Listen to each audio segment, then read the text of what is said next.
Photo illustration with iStock image. One latesummer day last year, my surroundings started playing tricks with me. The letters I typed on my computer screen looked fuzzy. Objects on my desk seemed to slip sideways, escaping their own outlines. My colleagues, viewed across the room, appeared to have shifted slightly so that now they stood or sat as ghostly silhouettes beside themselves.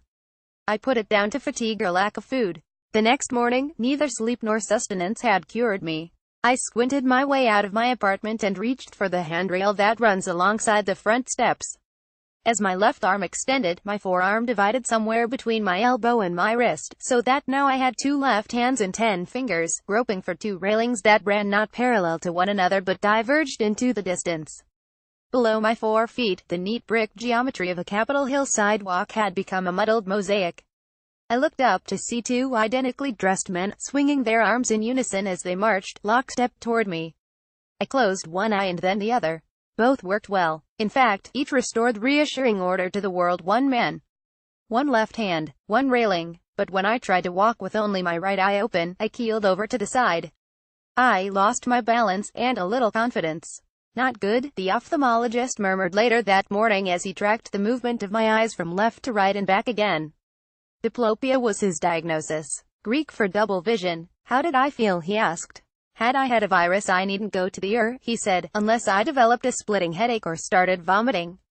But I should see a neuro-ophthalmologist soon. For many doctors, double vision is daunting because its causes run the gamut from benign to quickly fatal. I would have hated to have you as a patient, my brother, a general practitioner, later told me. Not once I got to know you, he assured me, but he would have worried about what doctors refer to as looking for zebras, the danger of searching for exotic diseases instead of focusing on simpler diagnoses. The medical school adage says, when you hear hoofbeats, think of horses, not zebras. But when it comes to diplopia, zebras abound. Double vision can be the result of something as mundane as a virus or of something extremely rare. It might demand dramatic intervention, such as emergency brain surgery, or be the first sign of chronic illness requiring long-term care. In many cases, left untreated, it eventually disappears. About 500 neuro-ophthalmologists, experts in both the visual and nervous systems, work in the United States, many at major academic medical centers. 8 are headquartered at Johns Hopkins, where Assistant Professor Amanda Dean Henderson began an immediate and meticulous evaluation of my sight and general health. She and her team at the Wilmer Eye Institute tested my visual field and my depth perception, and they placed prisms in front of my eyes to measure the degree my vision deviated from normal. Henderson took my blood pressure, ordered a handful of blood tests and booked an MRI scan for me. The problem, she explained, was not with my eyes but with one of the 12 pairs of cranial nerves, which control such diverse things as tongue movement, taste, swallowing and vision. Damage to the first, or olfactory, nerve affects your sense of smell. A poorly functioning 7th nerve creates the characteristic facial droop of Bell's palsy. My horizontal double vision, in which 2 images of the same object appeared side by side, suggested that one of my 6th nerves was damaged. The 6th, or abducens, nerve, is among the longest of the cranial nerves, making it prone to injury in many places as it travels upward from the brainstem, then turns abruptly forward toward the eye. When it's working properly, the nerve operates the tiny lateral rectus muscle, which pulls your eye away from your nose toward your ear. When it isn't, the eye cannot turn outward. That's what was happening to my right eye. Anyone who looked at me could see it drift, disconcertingly, toward my nose. Looking straight ahead, I saw 2 images of each object, one produced by each eye. As I turned my gaze to the right, my left eye moved but my right eye didn't, so the duplicate images appeared farther and farther apart. When I looked to the far left, the images came close to reuniting. 6th nerve palsy, or paralysis, can be caused by trauma, but the reasons for a case like mine include aneurysm, brain tumor, stroke, viral infection, Lyme disease, diabetes and illnesses I had never heard of. Commonly, the cause remains a mystery. A 2004 article in the journal Ophthalmology estimates that 6th nerve palsy occurs in 11 people per 100,000 each year. Henderson, who sees about 1 case every week, couldn't be sure what caused my double vision, but her tests showed that I was healthy and that my case was probably benign, a horse, not a zebra. She expected the palsy to resolve over the next 3 months, and she didn't think it would recur. While I waited, I should cover my right eye with a patch. Life with one eye proved nothing short of, well, eye-opening.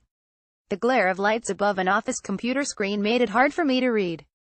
I found myself holding my head at an angle, straining to use my left eye to make up for the peripheral vision I lacked on my right, until my neck and shoulders ached and ached. When I took the patch off, I could feel my brain wrestling to realign the images. And, oh, how clumsy I proved to be. I could see what lay in front of me, but I couldn't tell how far away things were.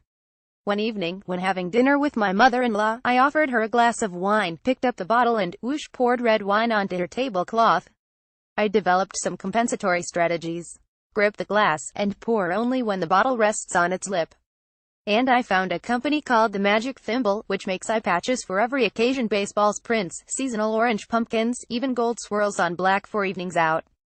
I resisted the holly berry pattern, determined to be better before Christmas, and I sometimes stuck with drugstore black.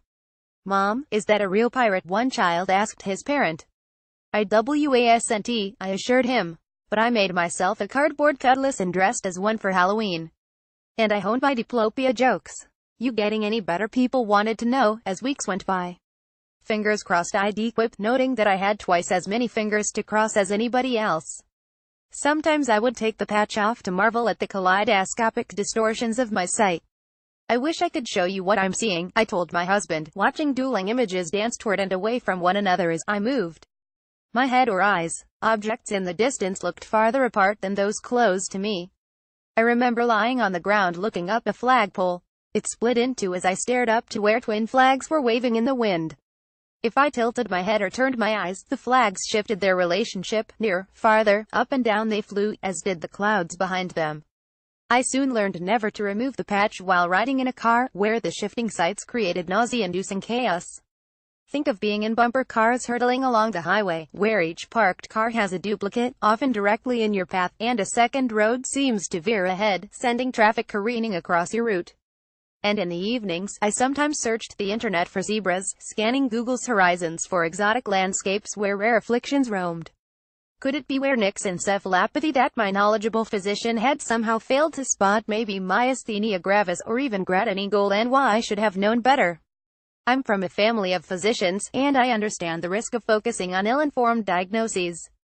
But I allowed my online safari to take me to unlikely destinations even while, as Henderson had told me to expect, my symptoms gradually improved. First, I found that I could read using both eyes when I held a book to my left. In time, I could see just one image of objects that were a few feet in front of me. Then, one November morning, I took a bath before putting on my eye patch. I lay in the tub glancing above my 2 feet at the chrome taps. I was astounded by what I saw. My eyes were beginning to work together again, fusing twin images and restoring the depth perception I had temporarily lost. And I was, for that moment, acutely conscious of the three-dimensional nature of every single thing around me: the bend in the base of the metal taps, the gentle curve of the roll-top tub, the contour of a toenail. It was at once absolutely breathtaking and completely distracting, a sensory overload that was blessedly short-lived. I am relieved, of course, that I can now assess how far away things are. I no longer have to hold a bottle against the lip of a glass before I pour. Thanks to myriad interactions between our two eyes and our brain, we make those kinds of complex calculations all the time. But for the most part, we do so unthinkingly. Like so many other things we take for granted.